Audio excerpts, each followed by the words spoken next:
Increased rain chances also have state park officials in Somerville concerned. Yeah, Shel Winkley was just talking about this, and as News 3's Whitney Miller explains, flooding has forced them to shut down parts of the park, a decision that they say is hurting their busy season.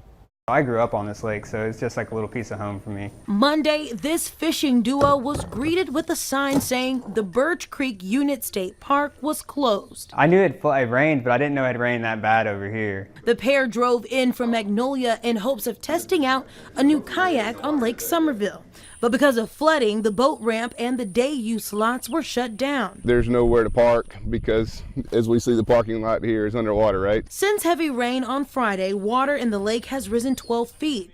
Park officials have seen flooding here before, like with the record flooding 4 years ago.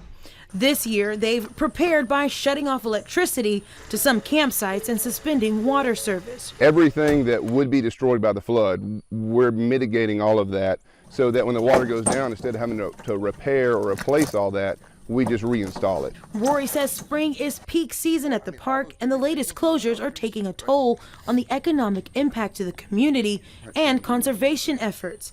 The trees behind me are 80 to 100 years old.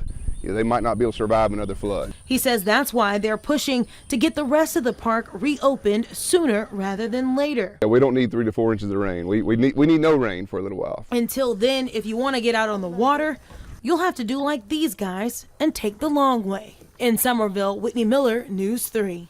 Right now, the lake is nearly at capacity. If they get any more rain before that water goes down, the Texas Corps of Engineers will need to determine if the floodgates should be released.